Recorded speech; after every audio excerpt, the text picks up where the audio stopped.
It's not there.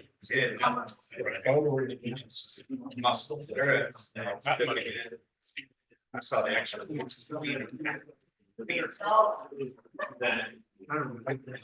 worked out. This is a great spot. So at that age, you don't want to. Look a good looking black.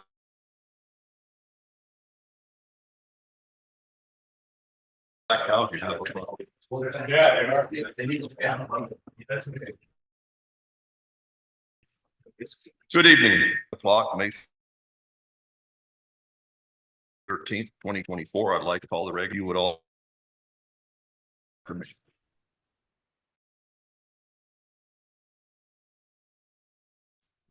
I pledge allegiance to the flag of the United States of America. To the republic which is indivisible, with liberty and justice for all. Honor and fact, I pledge allegiance to the Texas, one state, under God, one and indivisible.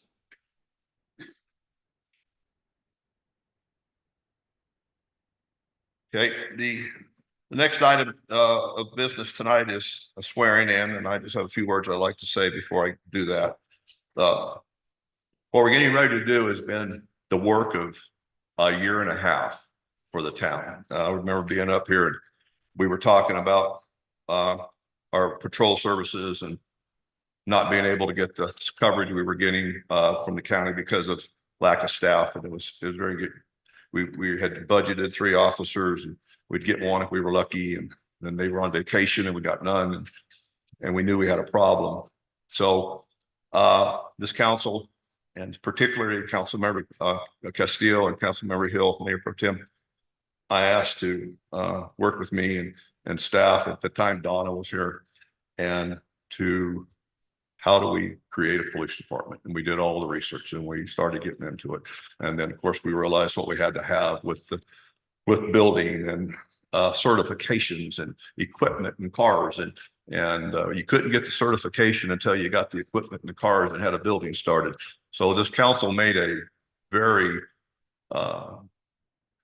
big investment early on and a commitment that we were going to get there and do this. And I don't know how many hours Councilmember Castillo put in on this, and Councilmember Hill working with financial and logistics and he knows more about cameras and tough books and radios and push guards than anyone I know at this point.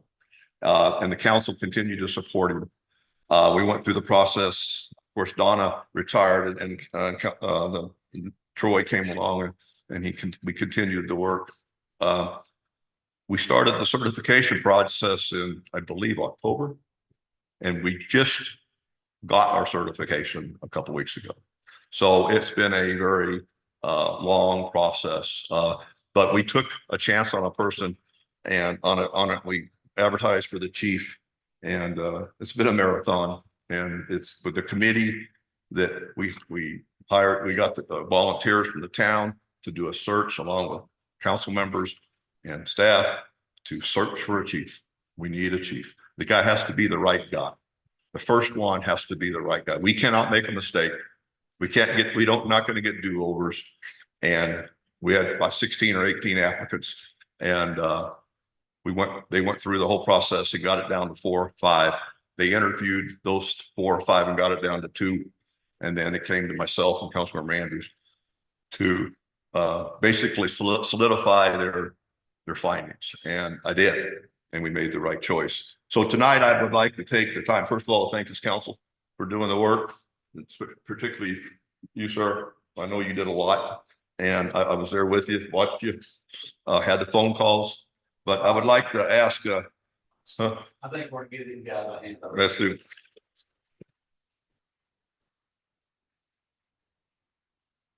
And really our chief, to be honest with you, our chief is certified right now to go do what he needs to go do. This is ceremonial for me to show our appreciation to this town and this council, and to solidify the hard work that went into it. So Chief Ty, would you come up?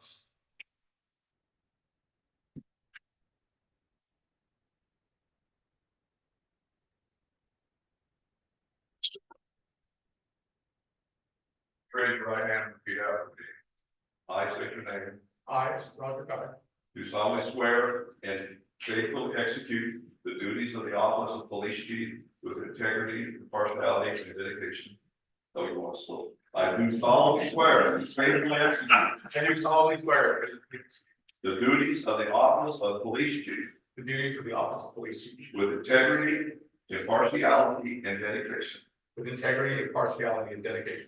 I pledge to uphold the Constitution, the law of Crawford County, Swear to uphold the Constitution and the law of Crawford County, and to protect and serve all members of our community and to serve and protect all members of our community without prejudice or bias. without prejudice or bias. I will always have the courage to hold myself and others accountable for their actions. I will always have the courage to hold myself and others accountable for their actions. I will always maintain the highest ethical standards I will always maintain the highest ethical standards and uphold the values of my community and uphold the values of my community and the agency I serve. and the agency I serve.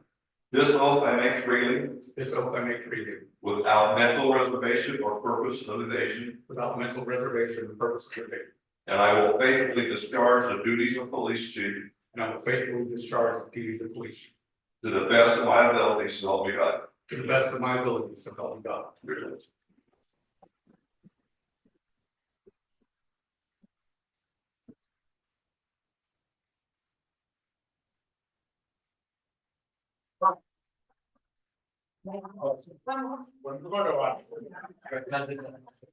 Profile.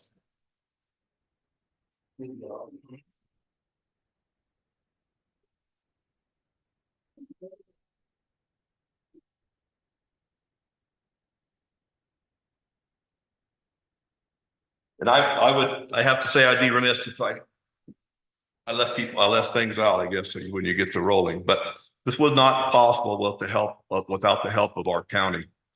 Our Commissioner Bobby Mitchell's here, Commissioner Mitchell. Our Sheriff's Department, Larry Keish, our sheriff, when we needed them, they were there. We had to go to Bobby, like the commissioner, and we needed her to get stuff pushed through the county with interlocal agreements. And without her, we would have hit a stumbling block. And she took it to the judge. Judge Eads was amazing. So it took a village to get this done. And thank you, Bobby, for your work, and you always have my support, and for all the work you did for us. Okay, next item is oath of office. Councilmember Hill, Councilmember Rudy Castillo, and Councilmember Chase Liebert. Hey, you know what each, repeat after me. I state your name. Do solemnly swear that I have not directly That I have not directly or indirectly paid, or indirectly paid, offered, offers, promised to pay, promised to pay, contributed, contributed, or promised to contribute or promised to contribute any money or thing of value, any money or thing of value, or promised any public office or promised any public office, or employment for the giving or employment with the giving, or withholding of a vote or withholding of a vote at the election at which I was elected, at the election that elected, or as a reward to secure or as a order to secure my appointment or confirmation, my appointment or confirmation, whichever the case may be, whichever the case may be, so help me God. so help me God. That was a statement of office, sir, and now this is the oath of office. I state, or in the name and by the authority of the state of Texas, I state your name, I, Stephen Sligo, do solemnly swear or affirm do solemnly swear or affirm that I will faithfully execute that I will faithfully execute the duties of the office of the duties of the office of Copper Canyon Town Council Copper Canyon Town Council of the United States of of the state of Texas, of the state of Texas, and will to the best of my ability and will to the best of my ability preserve, protect, and defend preserve, protect, and defend the Constitution the Constitution and laws of the United States and laws of the United States and of this state, and of this state, so help me God. so help me God. Thank you.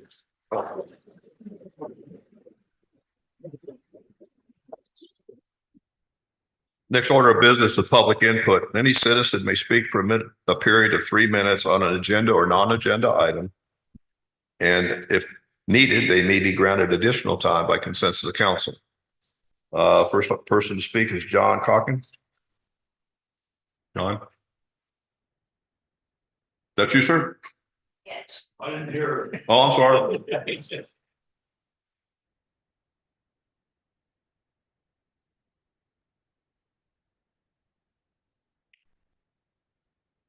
I hope I'm not on the clock until I get here. No, you're not. You're good. My name is John Calkins. I live and have lived at 817 West Woodglen Drive since the year 2000. We came looking for a place from Pennsylvania, and my son, who lives in Double Oak, said you ought to look around in Copper Canyon. I needed a place that had a separate building that was a workshop, and that's fit the bill. So much for me. I wanted to spend a little time. My son says I ramble, and I do ramble. You have to forgive me.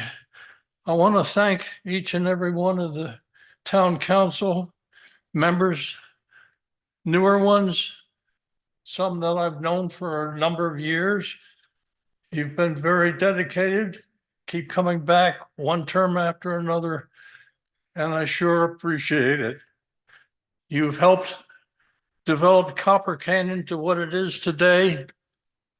And I think that even though you do have some difficult decisions to make, you get through them, and everything turns out the way God intends.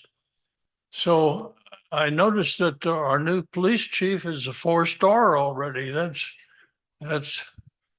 I don't know what the criteria is there, but I'm not going to take 3 minutes. I just want to again thank you for all your work. I know it's volunteer, and that's all I have to say. Thank you, sir. Thank you.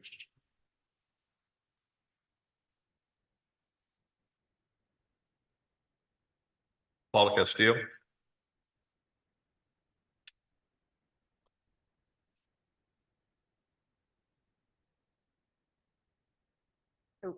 I gotta put my glasses on. I'm Paula Castillo. I live on Lancier. I'm the neighborhood watch chairman, as most of you know. I just wanted to take a minute to welcome Chief Ty. We have a large neighborhood watch program here, a lot of loyal, supportive people that have taken up the slack when we didn't have somebody there. I've gotten calls at midnight about donkeys being escaped and, gunshots and now, in fact, just last week I got a call that said, do you have Chief Ty's cell phone number? I'm like, no, I don't think that's going to happen, but I just want him to know that he has the full support of this large group of people. Some of you guys I know live in Copper Creek, and we really don't have a lot of representation there. So if you will see me, that would be great.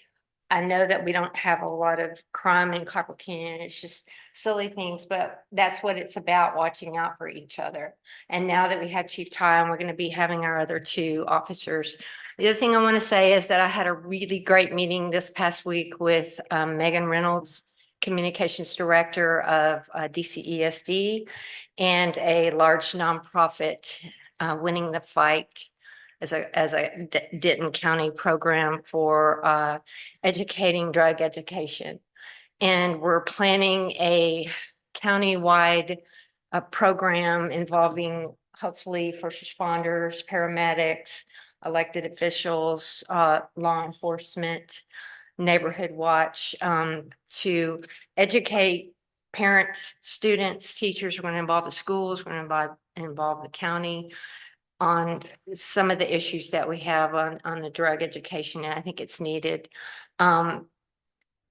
This is going to be a big deal. This is going to be right up there with our luncheon, and I'm very excited about it. And Megan is awesome, as we all know. But the other thing I wanted to say, I know you guys are going to be looking at financials. I have a question on one of the line items that every year I get a budget.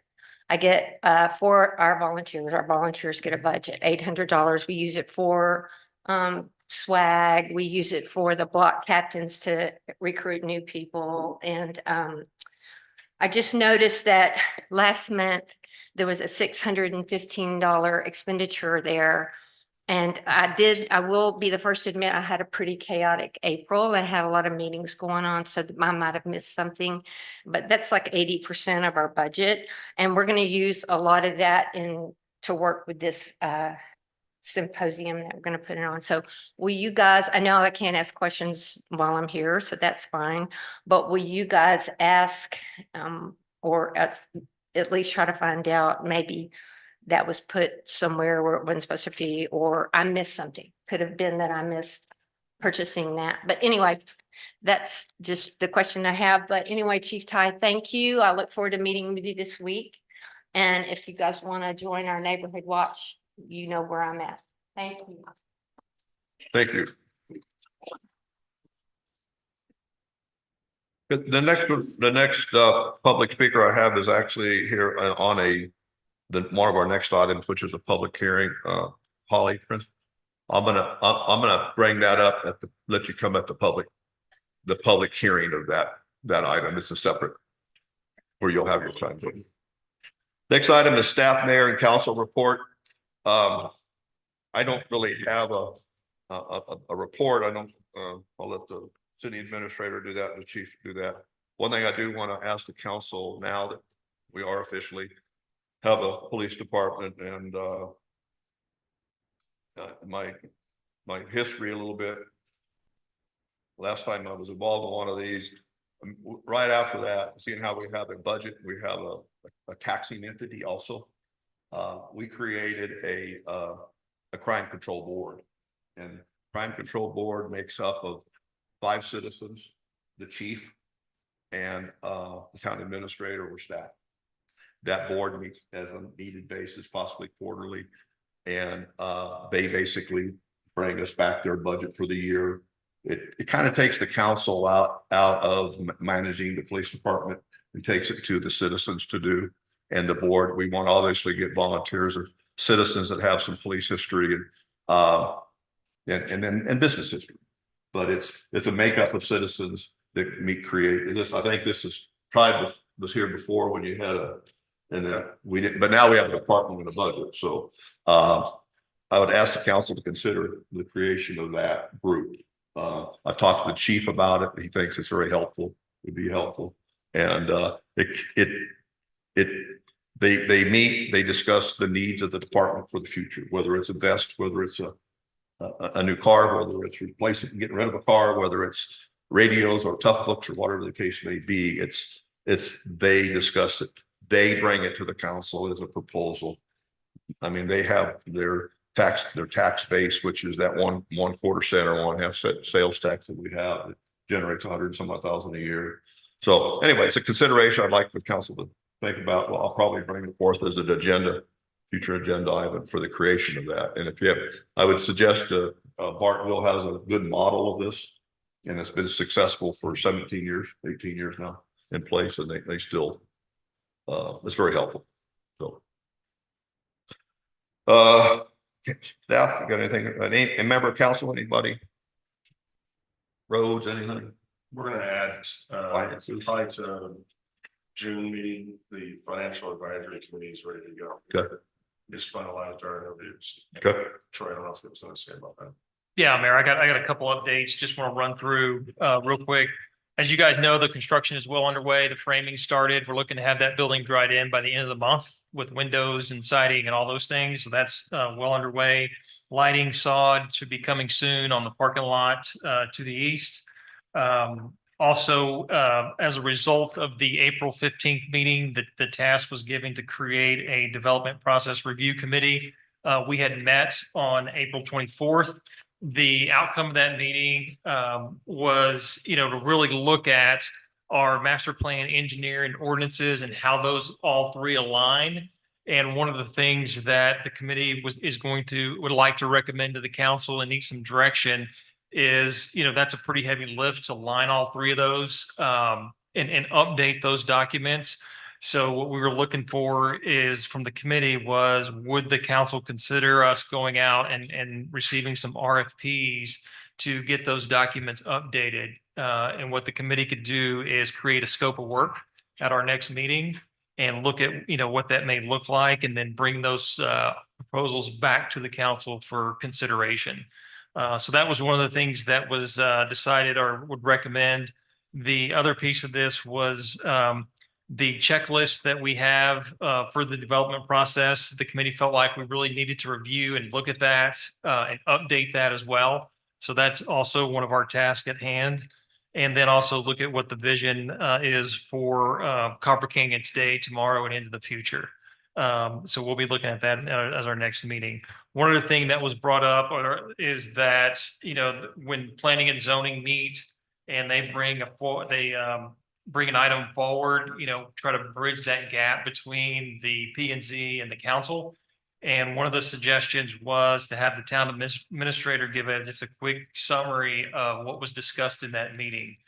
So you'll hear that tonight with our action item number 1 as well. But that's just a rough summary. And Larry, feel free to add anything to that as well, because I know you're part of that committee. No, I think you gave a on-point report.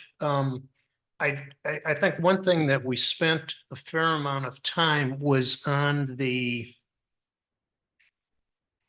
just given the scope of the work that's going to be in front of that working group. We probably are looking at an outside resource so that we can do this, so that it's both master plan, comprehensive plan, the different ordinances. And we know that's not in the budget, but it's something that if we're going to be productive on this, and especially given the projects that are on the horizon, I think the sooner we're able to start on that. And, we estimated that start to finish, it could take us probably at least 3 months to get that done. Hopefully sooner, but there's a lot of pieces out there and they're not necessarily connected. And particularly with respect to the master plan and how we view that. So but we'll come back at the next meeting with what we think is a scope of work, and hopefully have some budget estimate on that. All right, another quick update is the finance committee. As you guys gave that committee the task to recruit some residents to participate. We've found 2 that were willing to step up and serve in that capacity. We finished the interviews. Pro Tem Hill finished some interviews today with those folks, and so we'll have some recommendations at the next meeting for those 2 residents to serve on that committee. Mr. Hill, do you have anything to add? Well, short story is we're going to approve, hopefully, those volunteers and then put the committee in place in that meeting, and so that we can schedule our first meeting sometime in summer. Okay. July. Fair enough. One other quick note is we're going to have our first Meet the Chief night on April 21st from 5 to 6:30 here at Town Hall. So we're excited about that. And then from there, I'll turn it over to, Can we? I'm sorry, May 21st next week. I think, can we add tag on to that with maybe ask Maurice, if he's available to attend that to, Yes. for a farewell Yes. and thank you as well. We shall do. And then Chief Ty, if you want to come up and give a quick update on the police department.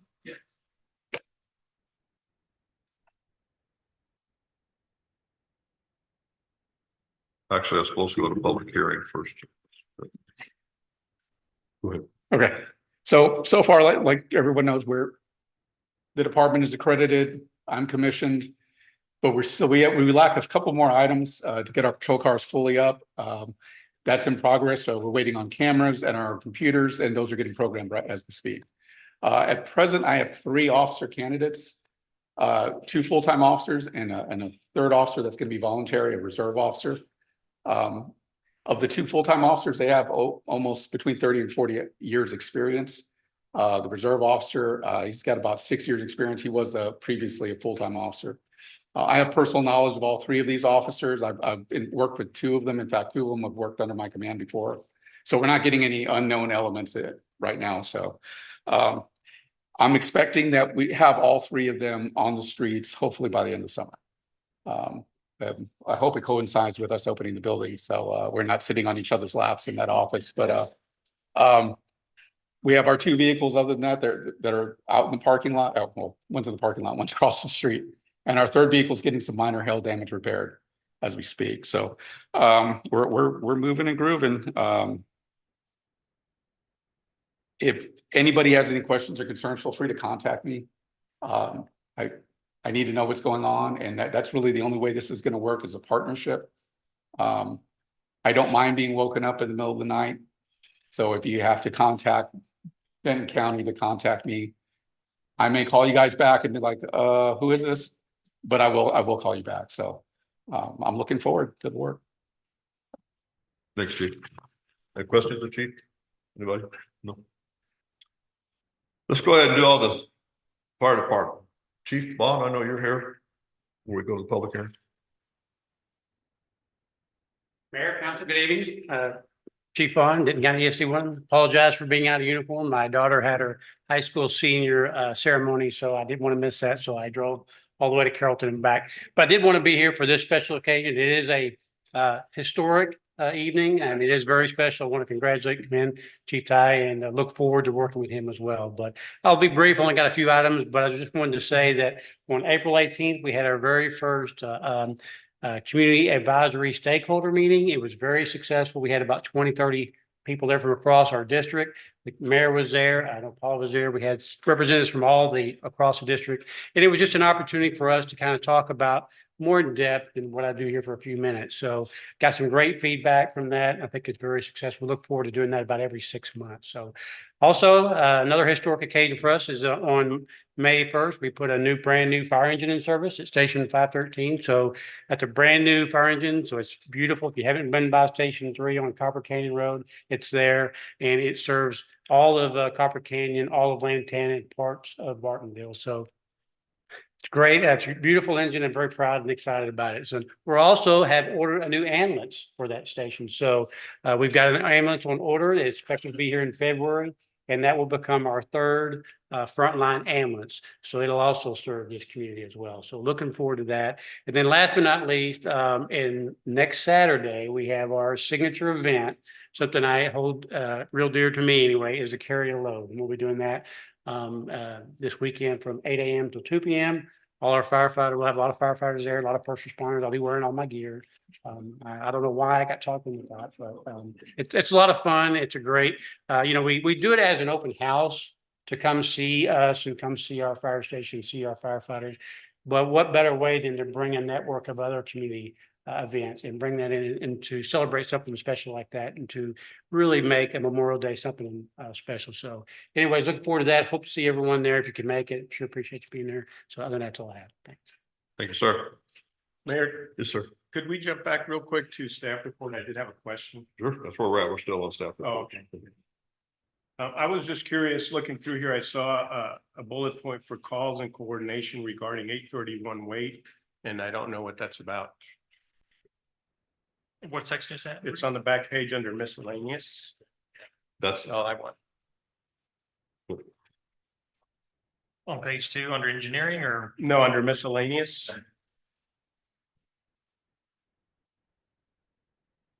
And We do have, for 831 weight, It says calls and coordination regarding 831 weight, and I don't know what that is. yeah, so that's in regards of a permitting issue that we've had with that address, and I think we're gonna talk about that tonight. executive session. Okay, well, Mayor, I just want to, I have a comment here, and all this information is great. And I think that this is good information for the public to be updated once a month on the issues that are occurring in town. I feel personally that this is a little bit inadequate for me personally to be made aware of the events going on in town. There's presently so much going on between developments, a new police department, the building that's going up, parking lot, so many other items that are going on. I would request that we receive a weekly update on exactly everything that's going on in town so that we don't have to sit here for the first time on a Monday once a month and go, geez, I wonder what this is about. And I think that I should be able to look through here and go, yep, knew about that, et cetera. Because frankly, I don't know how the rest of the council feels, but I feel like I'm just not being adequately briefed of the things that are going on in the town. And as the ultimate person with the four of you who get tasked with overseeing everything, I think we should be a little bit better informed. I asked the city administrator to give us a bi-weekly report after the council meeting. We have an update, and then 2 weeks later have an update. If the whole council wants a weekly update, then town administrator, I will direct to do that. And right now, I'd ask him to do every 2 weeks, but you tell us what you want. I think it's a good idea, and I think we should look at formatting in terms of what information that we want to have in there. And I don't think it's something that, we have to have a balance as to what amount of information. I think I'm happy with twice a month, but I agree that the challenge there is so much going on in this town in different categories. And I think we can make better decision-making by having that, so that when we get to the council meetings, it's, okay, what is this about? Yeah, I can't really take a vote on this, but I can only get consensus of this council.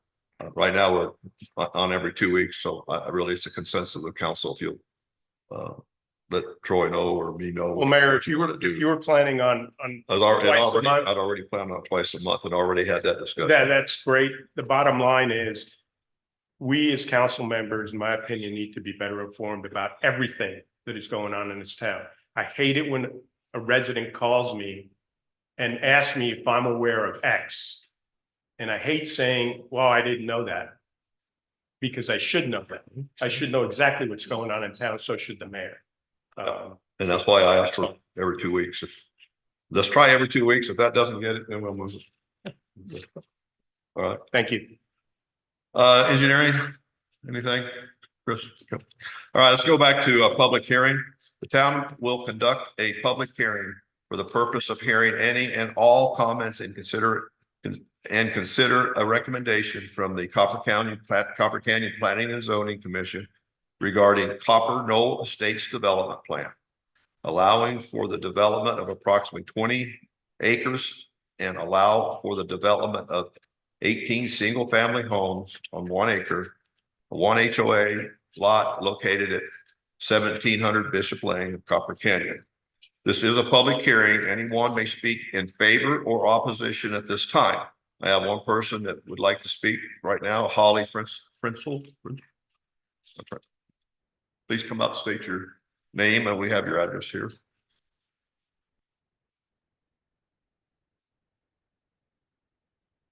So first off, public speaking's not my deal, so if I pass out, I'm sorry.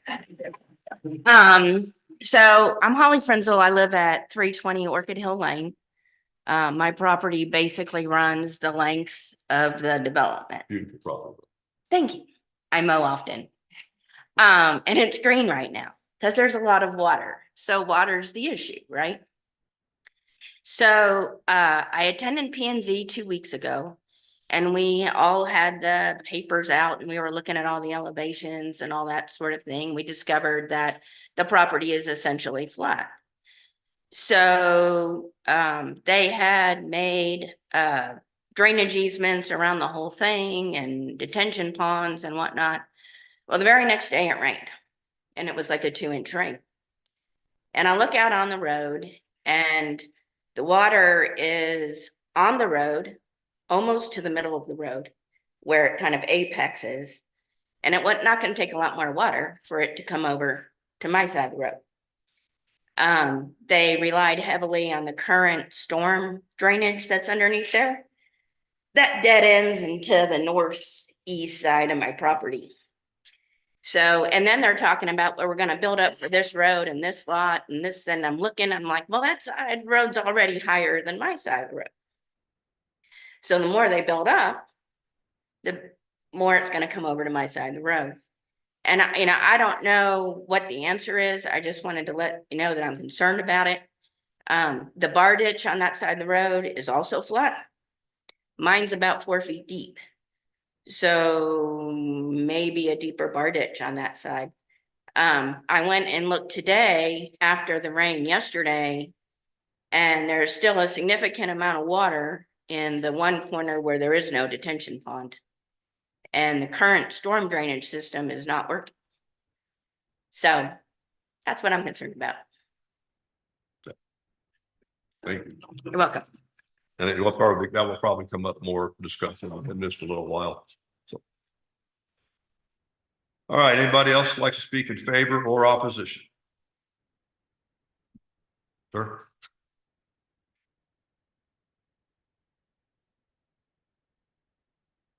Yes, good evening, Mayor, Council. My name is Jeff Crannell. I'm with CCM Engineering, here to represent the development, and part of the engineering company is working on the drainage, as Holly was saying. And yes, we're very aware that this has some issues. As Larry Johnson knows, I sat in that chair for 8 years for this town many, many years ago. So very keenly aware of the issues in Copper Canyon as well as Double Oak and the surrounding area. What we have today is a very flat piece of property. It does have about 30 inches of fall from west to east. It will continue to drain that way. It'll continue to drain in current conditions. So detention ponds mitigate our stormwater increases. Y'all probably know, and I know Chris knows that that's our method of handling rainfall increase. Good news is on acre lots, the increase is obviously a lot less than on small lots. But that we have been taxed with the design, and our license and seal goes on these drawings, that we want to maintain drainage. We want to maintain friendly neighbors. We want to maintain for perpetuity the project. And good news is we'll have neighbors plus an HOA to maintain that street ditch. I know that Copper Canyon requires the neighbors to maintain their own drainage ditches in their streets. So we'll have a method in place to at least maintain that. Some of these undersized culverts and some of these drainage issues that aren't big enough, we don't intend on improving the city's drainage system, but we do maintain what's coming that way. But maybe we can work together with the city on issues that may be some substandard culverts that are in place today. But at this point, my understanding is we meet all the requirements of the zoning, and have any questions, I'd be happy to answer them. Thank you. This is really a public hearing for now. We are going to get to the development portion of that here in a few minutes. Anybody else like to speak in favor or opposition? Hearing none, I'll close the public hearing. Next item of business, the consent agenda. Any item on the consent agenda may be removed by any member of council for individual discussion or consideration. Council, I believe Councilmember Castillo has something several he would like to remove. Yes, Mayor. You want to go? I would basically, the easiest way to say this is remove everything except for item number 1, which is to approve the April 1st, 2024 minutes for the council. Okay, so some of these may go back on, so I'm just going to open it up for individual discussion right now. So then we'll come back tomorrow. So item number 2, individual discussion. But yes, sir, since I'm the one who asked for these to remove, I'd be glad to lead my comments on this, if that's what you want. That's what I want. Yeah, okay. We just go down each one and get your comment to determine whether we want to keep it in the mix or take it out first. Well, most of them are simple issues, but accuracy does count, since a lot of this information remains on our website for perpetuity, and I like things to be correct. I was out of town this weekend and I didn't take my book with me. So I relied on the website to provide the agenda information, and I noticed that the April 15th minutes for the joint council and P and Z meeting showed a resolution in them. And for the life of me, I could not remember discussing a resolution of any sort during that issue. It's still up on the website as of this afternoon that I checked. That piece of paper is attached to the P and Z minutes of the workshop. And my apologies to those of you on the P and Z and on the council who I contacted this weekend to try to see if I was losing my mind. But in fact, there was no resolution on that. So we need to fix that because that's the only thing that the public gets to look at. That was the issue with that one, Mayor. Okay. Good financial, I'm just going down the line. Okay. And I'll go back to them. Looking at the March financials, I just wanted to ask whoever it is that puts these numbers in here for us to look at and approve. Going down for March, under the expenses, first page, town administration, the numbers are very consistent on every month until we get to March, where it jumped $11,954. And I'm curious as to what that big jump in it was for. That particular month, there's 3 pay periods instead of 2 per month. And so that's the additional pay period for staff. Okay, great. Okay. It just seemed like an out of place number and I wanted to make sure. Does that also explain the number right under it, which is the retirement administration? Yes. Same reason? Okay, very good. Yes. Excellent. And for March, the last question I had has to do with law enforcement salaries, which under law enforcement administration section, under salaries, it went from $6,900 to $10,385. Same reason? Yes. Okay, great. Figured there had to be a good reason for it. Okay, April. First number that jumps out on me on this that to me seems to be way out of whack is the engineering services. $38,000 plus in 1 month for engineering services. Can we discuss that as to what caused that? That's a pretty high number for engineering. Yeah, so there were a lot of engineering, if you look at the engineering report as it relates to development. And so a lot of that gets built back. Reverses. to Development. Comes So back it's to us. back through. So it's a timing of when those invoices are generated, and when we generate the invoice to the developer that had just reviewed the plans and plats and all those things that go along with that. Excellent. That was going to be my next question. What happens when he's spending all his time working with developers who are trying to do what they want to do? And he goes through. Okay, the process excellent. that we need to on site. They get charged. They get billed. Very good. It's a question on audit and accounting on that same section. It jumped up to $7,500 in that month. Yeah, that's a situation where, if you recall, our audit from 21-22 was running late. Right. It was So delayed we- and she couldn't yeah, show up. And then Warren started March 23-24. So some of that buildings were wrapping up that audit, so we should have those numbers. So it's a combination of doing 2 audits in 1 fiscal year. Thank you. On the next page, under COVID-19 expenses, and I probably already know what you're going to say. I just want to make sure that nobody in the audience is going, wow, $266,000. That's the building. That's what I thought. So that's all the cost of the building and what we're doing there. That's the contract manager risk fees, his pay after started, the larger pay after all the concrete came in, as well. We use that money first before we went, and then the tax money we'll use at the end. So we're using up that one first, then we're gonna go to the second one. Yeah, so the sequences, we'll use the code first. We're gonna use the $250,000 that's in the CIP budget for town hall improvements. And then we'll use the tax note, that we have leftover funds in there next. And then we'll also use crime control. We put some money aside in the crime control budget, to pay for all the police buildings, equipment, and all those things. All right, and I knew where that money was planned to go, but since it's such a general category, I wanted to ensure that folks sitting out there understand where the monies are being spent. And we had talked about where that was going to go in previous meetings. Let's see, last one I have here for the law enforcement contracts. There was again, an almost $10,000 increase in the month of April for law enforcement contracts. Correct. And so that additional, it was roughly about 10,000. As going through the audits, we identified that we did not pay a monthly fee to the county back in January of 23. February 23, so we're catching up. Okay. Contacted the county to verify, so we went through a verification process to make sure they received it. And so that's a catching up, that was back in February of 23. And last but not least, I was curious about the $615 that was taken out of a neighborhood watch program. I will have to go back and check on it and get back with you tomorrow. Awesome. Thank you. That was it on the financials, Mayor.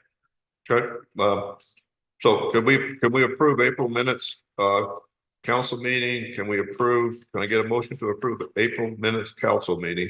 Can I get a motion to approve the joint minutes workshop excluding amending no resolution exists? Approved March 24 financials, April 24 financials, with those answers all answered? Can we get a motion? Yeah, I'll make a motion. We approve the consent agenda with the notation that there was no resolution in the April 15th minutes of joint council and P and Z workshop meeting. Okay, I have a motion by the Mayor Pro Tem. Do I have a second? Mayor, just to clarify, are we reapproving everything? No, Or I'm just doing 1 through 4. Okay, I'll second that motion. I have a motion by the Deputy Mayor Pro Tem. All in favor, I'll consent agenda items 1 through 4 with changes that there is no resolution exists. Aye. On to. Unanimous, Aye. motion carries. Next one is approved resolution nominating Jim Carter to the Dinkle Area 911 District Board member position. Mayor, I wanted to pull that for the same reason that item number 2 was pulled. The resolution that went on that P and Z minutes page really belongs with the letter from Denko 911. Got it. And that was the change for accuracy purposes on that. Sure. And finally, I wanted to talk a little bit about the 2023 annual contract for miscellaneous payment repair. And I know my friend Dale wants to talk about a little bit about that.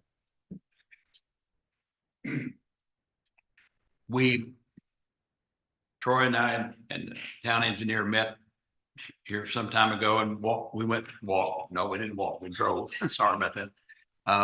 The city and looking over the list of menu that had been created for us to address different roads, different situations, different problems, different issues and how we would approach that.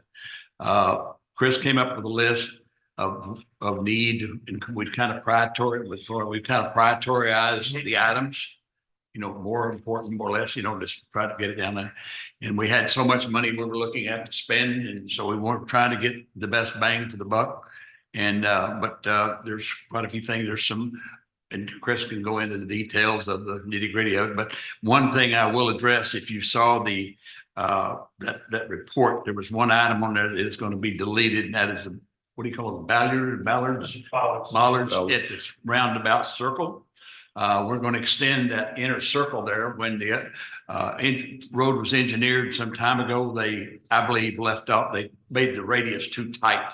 So when anybody comes around there, the rear wheel, sometimes you got a long vehicle, pops off the runway and we got holes and scruffing. And I mean, I drive a long wheelbase pickup, so I have to kind of make sure I get it the inside so I don't scrape it on the outside. So what Chris came up with a great idea. We're going to go in and put some, I call them eyebrows or whatever, just change the radius inside there. So when the truck or pickup comes around with a trailer or something, it doesn't fall, create more washout and tire damage and car problems. And that was the only thing. Everything else looks good. We're doing quite a bit of crack seal and different things. And I won't get over in his area, but anyway, that's kind of the gist of one thing there that's going to be deleted off there. So you're aware of that. So you're good with that consent agenda item? Yes. Okay. That's me, Castillo. Yes, sir. When I noticed that I didn't know what a flexible delineator post with base was. Then I thought that might not be very pretty to look at, considering we just spent money trying to make the roundabout look good. So your items 5 and 6, we are good with the fact. Sure, all my items were minor, but accuracy counts, so Okay, can I get a motion to approve the balance of consent agenda items 5 and 6? I'll make a motion, we approve items 5 and 6 in the consent agenda as stated. Motion by the Mayor Pro Tem, second by Councilmember Andrews, all in favor. I, Aye. Unanimous motion carries. Next item is discussion and discuss this action and discussion items. Discussion consider taking action regarding the recommendation from the Copper Canyon Planning and Zoning Commission regarding Copper Knolls State Development Plan allowing for the development of approximately 20 acres and to allow for the development of 18 single-family lots on 1 acre, 1 HOA lot located at 1700 Bishop, Copper Canyon, Texas. Council, the developers here, Izzy, you'd like to come to the podium and make your presentation, and staff, would you like to? Yeah, wanna the Mayor do a Council, quick update? I'd like to give a quick update or summary of the planning and zoning meeting. And just kind of reframe some of the questions that were asked during the meeting. So some of the things that the Planning and Zoning Commission had brought forth or had questions about was related to the fencing around the property to get clarification of what that looked like. And it was a perimeter fence all the way around. On the north side, and I'll let the developer speak to this, there was a previous agreement to make that a solid fence, which may be constructed out of brick or wood, and they were still working on the details. And Daniel, I don't know if y'all have a final verdict on what that'll look like. And then on the east and the west, there's going to be a wood fence on that side. And then on the south side, there'll be an open fence, a rail fence with stone columns, which may be stone and or brick. So that was discussed. We also had some discussions around the retaining wall. Would that just be a solid concrete wall? They had informed us that that would either be a brick or a stone wall if needed. And there were some concerns brought up around the trees along Orchid Hill. Would those all be eliminated, or will they preserve those trees? And the consensus was they were going to preserve those that are parallel next to the road. They're large cedar trees. There was also a lot of discussion around the drainage easement around the perimeter of the property, along with the detention ponds. The far west corner, the southwest corner where you see standing water that goes over the road, as it was alluded to earlier tonight. Chris, the town engineer, the developer's engineer, we all met out there the day after the meeting and looked at kind of what's causing that. And if you'll note, if you look at lot 1, about midway through between the road and the lot, there is a storm drain there. And we believe that there's just some lack of maintenance to get that water pushed over there from that far southwest corner. So they were going to look at that. Daniel's group was going to look at that and see what we can do to improve that. I think it's just lack of maintenance. There's a mesquite tree kind of in the bar ditch that's creating some issues that needs to be removed as well. Those were primarily the bigger issues. There was one question that was asked by the resident. If the fence along Orchid Hill, there was going to be any privacy fences behind that fence. And the consensus was there probably would not, but Daniel can address that as well. But that's it. Your developer, please introduce yourself, please. Thank you, Major. Hi, my name is Daniel Lozano. I'm from Pegasus Construction. Thank you very much for the council to having us here. We've been working together with Chris and with Troy, trying to get the best development for everybody. We really like this piece of property, and we're looking forward to build a pretty good community for Cooper Canyon, and hopefully we can get this done and approved to just contribute to the county. Council, do you have any questions of the developer? Ron, developer and Chris, what's your level of confidence that it's concerning when you have a resident that explains what the flooding issue is?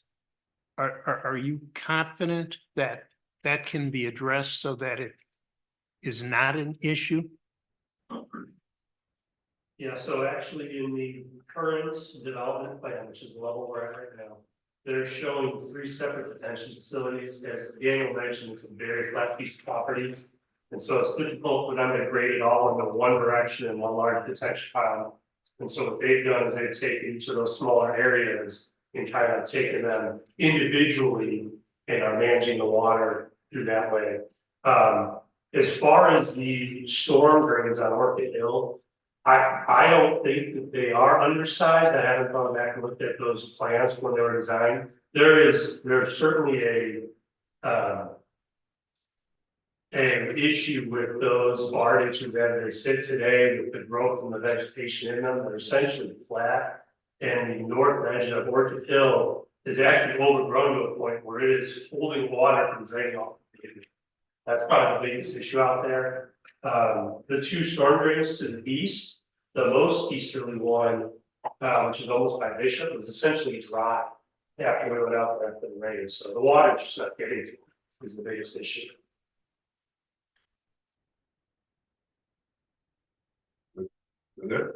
That's, yeah. Yeah. Councilmember Andrews? Well, I've lived with this property for several years. I live down the street from it and watch the rain, as I stated earlier, and I am concerned about the water. It is extremely flat. I don't know what really the solution is exactly, but I know that has to be addressed really in detail. And one fix it first and last before I vote for it. And I mean, that is a concern of mine. It always has been for all the properties we deal with here in town. Is a drainage issue. And so even I, living around the road there, when they put in the road, I have some problems well, this last weekend, I got my mower stuck out there in the right of way, just wet and, just trying to mow the right of way. But so it is concerning to me as a council member and as a resident and one of the neighbors to get this right the first time. And even all properties that would come before me, that's a big concern with me. I'm not gonna say I won't vote for it, but I want to see that it'll work. I want it to work the first time and not go back and be hodgepodge and figuring out what's wrong with it next time. And I think that's where the engineering department comes in. Correct. And convinces me, that's all. And it's as simple as that, really. Thank you, Dale. Sorry, Mayor. If you don't mind, Jeff, if you want like a detailed explanation, engineer side, but just from my standpoint as a developer, Dale, I totally agree with you. I will never, and my team will never go ahead and try to just develop a site where we want to really make it a high-end, a private subdivision without solving this issue. So I'm not the expert at explaining you how. I already know. I have a question on it. Yep. What is your development history as far as how many Excuse me? projects have you completed? We have completed 17 projects here. I mean, in Dallas area. Okay. We also have experience back. This is a family business, and we have developed for companies like General Motors, Toyota, Mazda, Audi, out of the country. Pardon, I didn't hear a word you said. You were Sorry. talking to them. So this is a company that we've been working in. It's a family business, and further than the 17 projects that we have done in Dallas, we have a previous experience working for big companies like General Motors, Mazda, Audi, out of the country. Yeah, but that doesn't matter when it comes to small town Copper Canyon. We got a pancake lot right there where the water's gonna go. Yeah. Whenever you're gone, what happens? That's our concern. So I will let Jeff explain you what's the alternatives there that we have, and we're pretty confident that we can go around them. Sir, before you start, could I say something to you, sir? If you would please speak into the mic, no, you engineer, speak right into the microphone, because a lot of people out here would like to hear what you're gonna say. Okay. Very important. And also explain to me, after the water drains, where does it go after it leaves the property? Please get kind of specific in that, if you could, please. I'll give you everything I know at this point. Again, my name's Jeff. You hear me? Okay, everything I know at this point is water drains predominantly to the south and east. It does cross under Bishop. It then crosses under 2499 before it crosses. It stays on the west side. We do have about less than 3 feet of fall over 20 acres. That's a very shallow slope. We're looking at about a 0.26 to about 0.3% slope on our ditches. The good news is I live right next door in Double Oak. My yard has a 0.3% slope. I've lived there for almost 30 years. Seems to function pretty well, but it does pond. So those are about as good as we're going to get on this property. We obviously can't raise the property too high. That creates problems for the people uphill from us. We can't drop it any lower than the downstream drainage. So we have a confined slope that we're dealt with. There may be some ways to improve, maybe some of the ditches, the culverts underneath Bishop and or Orchid Hill. We'd look at that option if we feel like we can't get enough slope, but my name's on those drawings, my seal's on those drawings. It doesn't go away. That's perpetuity. Chris can admit to that and agree with that, and I'm here, I'm right next door. And so not going anywhere. Again, I sat in that chair for 8 years for this town, and I know and understand the concerns that you have, and we're here anytime. I'm not going to give you my phone number for evening and late night calls like the police chief, but anyway, point is that if you've got drainage issues, we're going to do our best to solve our on-site issues. If you've got some off-site issues, we're going to look at that as well and see if we can improve those. Not going to make them any worse. That's kind of our design requirements is if you've got water over the road today, it's a good chance you're going to have water over the road tomorrow. Cleaning out some of those ditches is a great idea. It takes constant maintenance on those culverts, as we all know. So that's my commitment to you is I live next door and I'm going to be around, well, God willing, for a few more years. And so that's where we're at. We don't cut corners. We follow the ordinances. We follow the rules. We follow the books. We're very sensitive to neighbors because I'm right next door. I may see you down here at Whole Foods and don't want to have to hide my face. Mayor, thank you. I want to go back to Chris real quick, because when Larry asked you the question about if you were comfortable with what they're presenting, because you guys are the experts, I don't know anything about drainage.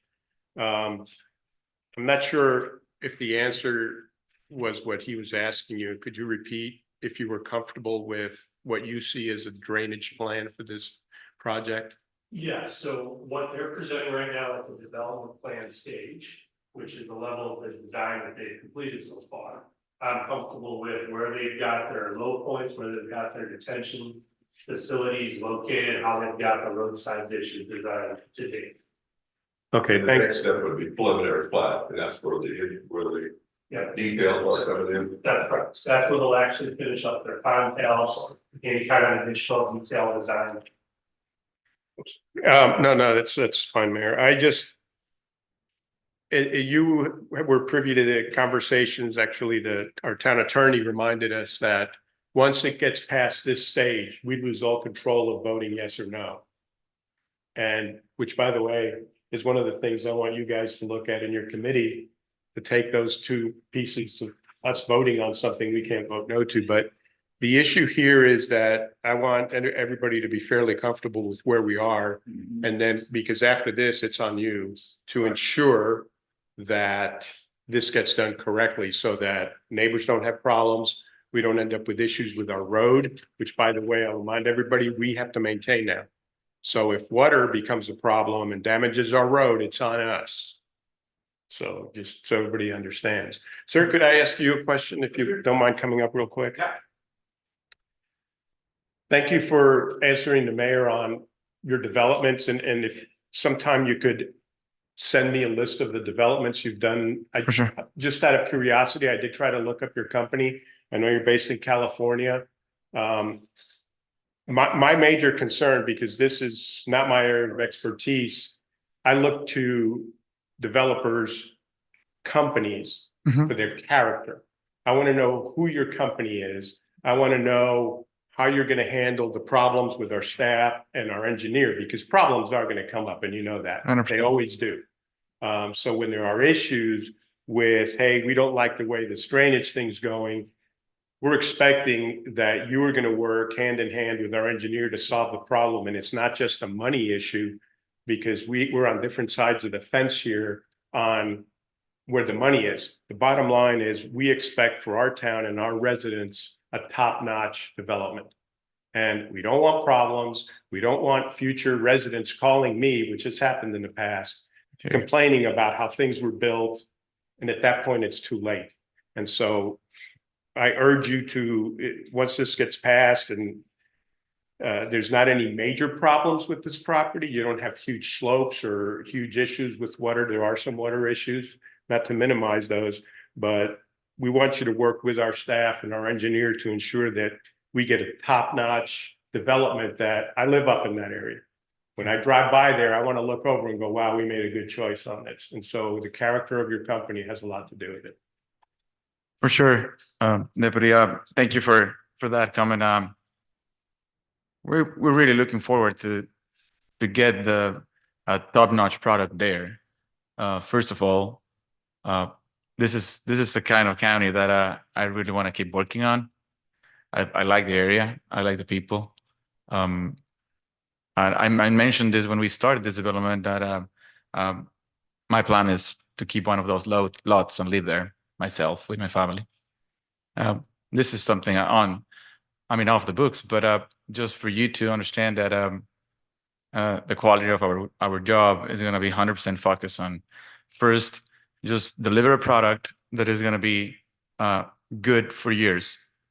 As far as structural engineering, drainage, that's why we've been working together with Chris. This water issue, we had identified that before we even buy this land. So this is something that we've been facing throughout the years, and it can be solved. It's just a matter of a collaboration between, as you mentioned, one side of the fence with the other one, and we're open to evaluate every way and every avenue to make it as good as possible. As far as an inside development, we're talking about road, grading levels on dry ponds and a pretty flat land. So we don't foresee any issue together with our engineering team here. Jeff has been around more years than us in this area, and we feel pretty comfortable. I know the question was for Chris, but just adding on that answer, we as developers feel pretty comfortable that engineer side, we're going to do a pretty good job there. I got a question. You talked about the inside of the development. Yep. When you drive down Orchid Hill and when you got the beautiful Spanish home across the street, obviously, then you got beautiful brick homes and rock houses, and then there's 1980s homes that have built years and years and years and years ago that are there I just built a new home and I put everything into it to be sure it was special. Correct. Are we going to drive into a subdivision with a bunch of stucco walls and black roofs, or are there going to be some type of characteristics to this that's not going to allow for that? I'm serious. We need to know. I'm curious. What's the architectural plans here, or is there architectural plans? No, there isn't major. We're gonna sell the lots subdivided to. We're aiming at custom builders and end users. So there will be a code where the HOA and the developer together.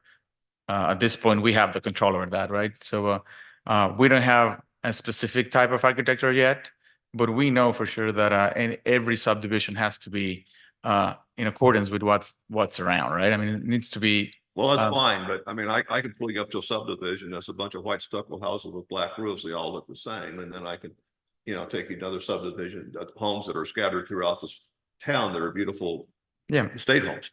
And is that what we're going to see when we turn a corner? What's our first? You are making the first impression on everybody that turns the corner. Correct. No, there's two impressions: the beautiful Spanish home, tile roof, huge investment to the other side. What's the other side? I mean, we haven't decided yet on that because at the end of the day, we're just in development plan major, but we have a rough idea on the surroundings, and because we're not going to build it, we just want to put the guidelines for the people who are going to come and build it. It's going to be something that is going to merge the atmosphere of the county with the high quality architecture that custom builders will be built in this kind of land at this kind of price point in this area. I understand that, but I still don't have an assurance. We have no control over this later. and there's a development plan. We have no control over this later. All we know is somebody's gonna come up with a permit, and then what are we gonna get? That's, I know it's, I can't push it too hard because it's not a PD. I wished it was, so I could push it. Okay. But you know, there's, it's, you know, I have a problem letting this go through, not knowing what we're gonna see. Because we already have experienced this, and we don't want to experience this again to the threshold, that's the threshold to the town, basically. Right. And I mean, that's where we're coming in. So what are we gonna see? And I wish we had more information on that personally. But anyway, I'll go to the mayor for some comments. He always is. Well, I mean, we have an expectation that the architectural standards are gonna be commensurate with multi-million-dollar properties, right? So that's what you're gonna effectively have there.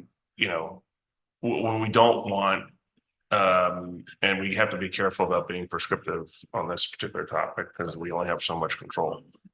What we don't want is it to look like, you know, it was track home, just big box construction. And I don't know what your 17 or 16 other developments are like. I know you've been here before. We've had discussions. Yeah. So can you give us an idea of what you're thinking in terms of custom builders? Who are those builders you're thinking about? Sure. I agree with the worry of what kind of architecture we're gonna see there, and then that's 100% on. I mean, on risk for everybody around. We have a pool of 6 custom builders that have been working around that in this area. We haven't decided yet who they're gonna be, but we're pretty clear on that. We want to have a mix between an architecture guidelines through facades between the contemporary Spaniard and an old kind of county feel in the county home.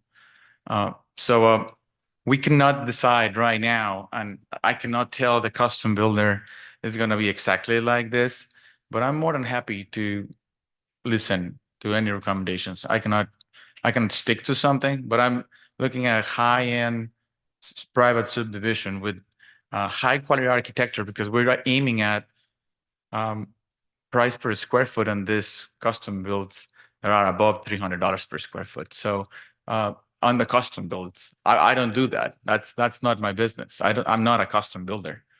I develop land and I also build, but for end users. So, but we have a pretty clear understanding on how to put the guidelines on the HOA to just make it easy to blend with the atmosphere of the county. I hear you, Mayor, with the stucco thing, and it's something that it's on the market right now. I cannot promise there's not going to be any stucco wall there, white, but feel safe that on our guidelines for the custom builder will be picked by hand to know who understands what we want around here. But I'm not going to build the homes. Are you comfortable sharing a couple of example names that you're talking about? Yeah, we have one is the one that designed just a house across the street, the Spanish house. Okay. Correct. So we have another one whose son. I mean, we haven't picked yet. We need to decide. But another Would that one. be your client's choice? We're planning. That's a pretty good question because this is more of a business question. That how do you aim to sell those lots? So we're gonna put on the HOA that we suggest, and we stick to 4 or 5 custom builders. And we don't want to open it for everybody, so we can have this kind of control. Well, that's helpful clarification. Mayor, I can't thank you enough for bringing up this issue, because you're gonna have to school me a little bit here on this development stuff. Because after what you just said, I, for some bizarre reason, was under the impression that you were also going to be the builder of these said homes, which why you were going to take so much pride in. But now I understand you're just doing the development, platting, roads, infrastructure, and then you're free to sell every lot to whomever you desire. And my understanding from what you guys are saying is that we have no hammer on it. That's right. Cannot discriminate against a developer or a builder. We have no control unless it's a PD. If it's a PD, then we can have control over architecture. We have no control over architecture, so we don't know what we're going to get. And typically, may not be an issue, but that is the gateway to Copper Canyon. If we were going to put a monument, someone welcome to Copper Canyon, that's where it would be. And I'm just concerned at what we're going to end up with, and that's. But we cannot discriminate. We cannot hold that up based on this. But I think it's important you hear us. Right. And I don't know where we can stop it at if it does, but you need to hear us. We have severe drainage issues, and we're concerned about the look of the subdivision because it is the gateway to the town. Correct. So hear us. Understood, Major. Take that where I said we're on it up to today. So Chris, could we go back to something you had mentioned earlier, which is on the drainage? Drainage ditches have not been maintained. Culverts have not necessarily been cleaned or maintained. And there's areas that are overgrown with trees, brush. So who is going to be responsible for cleaning this, maintaining it? Because to, the comments that were made earlier, you don't get to do a do-over on this. And, one of the things that we're finding with HOAs is that that's not a magic bullet, because if they don't have the funding to do the maintenance, then we have a big problem. So who do you think, who should be cleaning this up? And I get concerned when I hear, well, yeah, we know it needs to be done. Well, who's going to do it? When's it going to be done? So I think there's kind of two parts in there. One, the short answer to the first is, so the HOA, the Copper Canyon ordinance are written that from the pavement, wherever the right of is your individual responsibility as a property owner. In a case like this where it's going to be developed, that would be rolled into the HOA. The HOA would maintain from the edge of the pavement, all the way to the back lots of the private property, and depending on how they wrote it, they do all the roads there. They within the development or whatever. So the first question, yes, the HOA would be responsible. The second part, as far as how we can control that there really isn't much more than the town itself does have a officer who is capable of going out there and watching and issuing citations. We have a code ordinance, so the ordinance enforcement is what it would be. Not a good answer. That's the only answer we can have right now. Right. We have a code enforcement officer now who's just been certified. He doesn't even have his cards yet. And at some point he's going to be out looking for these issues, and whoever owns the property is responsible for it. However, a lot of this water is going west also. That corner, the southwest corner of this is underwater right now. So anyway, Chase, do you have any comments? I do want to add something since we kind of going through the journey again. We did talk a little bit with Salazar, who's Daniel's engineer out in the field. Those three structures that you mentioned are fairly low compared to how the grade is. So the top of the grade, they've got about a 4 foot or 5 foot drop down the invert. It needs to be where they need additional fall to make some of their ditches work. We did discuss letting them cut in directly into those inlets so that they can drop the outfall elevation. Instead of having to float over ground, they can build a structure that will allow it to drop down into those inlets, which will allow them to be able to more fall and make things work both a little better because it'll leave the property in a pipe and because they don't have to worry as much about the grade leaving the property. Yeah, I was glad you mentioned that because I was looking at the drawings and I was wondering how much of it was subterranean versus, just bar ditch. Yeah, so from walking out there, there's basically no flow in those ditches on the north side of it. But I think the vast majority of that is a maintenance issue. It's all overgrown, doesn't look like it's been touched in years. Like I mentioned, the grass has actually overgrown the edge of Orchid Hill to the point where it doesn't even drain through there. The earth is raised up. So that's hard, something that I believe, I can't remember your name, but we got you out there as well. That they've already agreed to start maintaining. The developer's already agreed to start maintaining the right of way piece, even ahead of getting the development approved or however it plays out. So, because that is their responsibility now. Yeah. Thanks. Okay, so council, this is where we're at. You can either approve this tonight and they can go to the preliminary plat process, which where a lot of this and all these questions get answered and staff, we still have jurisdiction over the preliminary plat process. It does come back to this council for a vote. We have not taken that.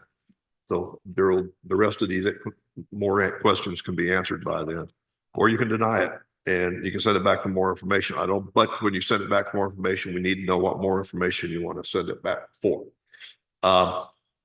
At this point, they have met all the criteria, is that correct? So they have checked all the boxes, as we've said in the past.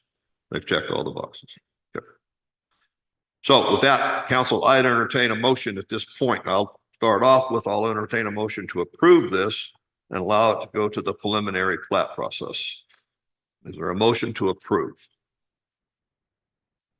Hearing no, Are you curious? Okay. Is there a motion to approve? One more time. Hearing a motion to approve, not hearing a motion to approve. Is there a motion to deny? And with what cause? For lack of a motion to deny, I'm going to try one more time to motion to approve this. We have to make a decision, council. That's what we're elected to do. Okay, I have a motion by the council member Andrews to approve the development plat process. And I have a second by the mayor pro tem. Is there all in favor to approve? Councilmember Liebert, Councilmember Johnson, favor or deny? Aye. Aye, it's unanimous, motion carries to approve. Thank you. Thank you, Mayor. Okay, I'm gonna let everybody go. The next item is discussion of an executive session. We will go into executive session in about 5 minutes and let everybody that would like to stay. We will not be making any decisions when we come out. It's just business we need to take care of. So council will go into recess and we will adjourn back into executive session in 5 minutes.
Time being 9:05, council has adjourned executive session, went back into open session.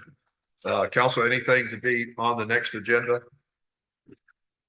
Hearing none, there is no items from executive session to be considered. Time being 9:06, I entertain a motion to Make a adjourn. motion to adjourn. I have a motion by the mayor pro tem to adjourn. The second. Second. I have a motion, second by Councilman Leader. All in favor? Aye.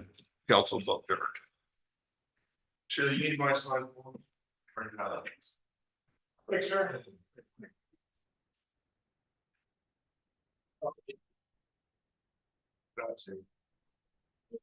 Ron, see you later. Keep working, keep slugging. Hey, happy birthday to you.